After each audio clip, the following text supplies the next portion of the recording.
What is your take on the economy now? And if you were going to tell someone to invest in something, what would you tell them to? Let's talk about the economy in general. Okay.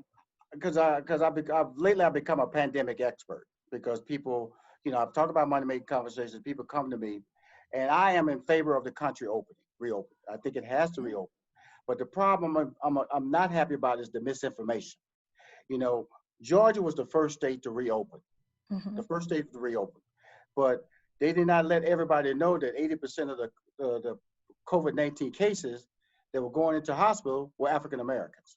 Mm-hmm. The country didn't let you know that 7 out of 10 people in New Orleans that were affected were African Americans with COVID-19.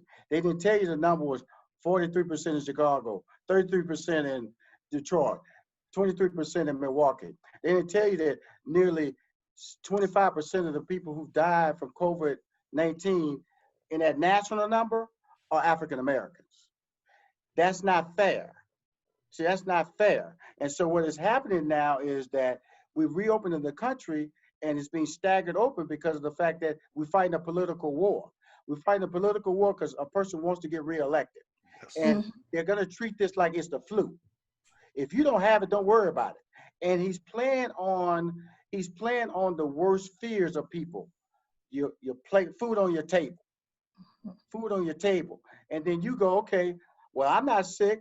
Let's go back to work. I wear a mask when I go out in the streets every time. I got hand sanitizer. Your boy kidded up. I am you come near me, we're gonna do it like, why are you coming that close? Because the CDC means something to me. The CDC has told me how to live my life. I plan on living my life as long as I can. Rushion McDonald bought all his employees masks that were washable. So we got to talk about the economy, about how you have to live your life in the new normal before you start talking about how to make money. Right. So let's go to what's happening let's go to the core group, beauty and barber salons. Okay, nobody had planned on hand sanitizers being part of their budget. Nobody had planned on facial masks being part of their budget. Nobody had planned on every other chair being empty. Boom. Now let's go to restaurants. Nobody had planned on saying, hey, you can only run a 25% occupancy of your restaurant. Now you're also dealing with the fact that Black people know they are high risk. So they really don't want to go out. Right.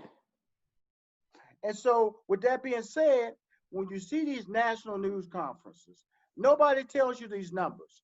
And they start shifting the dynamics. Over 22,000 people have died from senior citizen homes. They don't talk about that no more.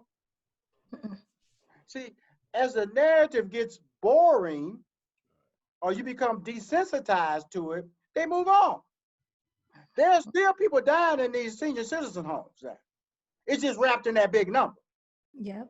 And so what America's doing a disservice to is giving us information that we can actually live with. I tell everybody, if at the very beginning, if they'd have said, wear a mask, and we're going to give everybody in this country a mask, we're going to give everybody in this country hand sanitizer, they wouldn't be doing a PPP program. They would be doing a CARE program, a HEROES program, or a $1 trillion bailout program because they would have told the truth. A problem is coming. This is how we deal with it. So but what they've done is they've scared people because they don't have food on their table. They can't pay their rent. Their car notes are behind. And now people out there battling and saying, hey, I need to work, despite the consequences of the health issues that you might bring back to the office or bring back to your home. That's what money-making conversations now is in today's society. It's a political conversation. And it's being played out every day in each state differently.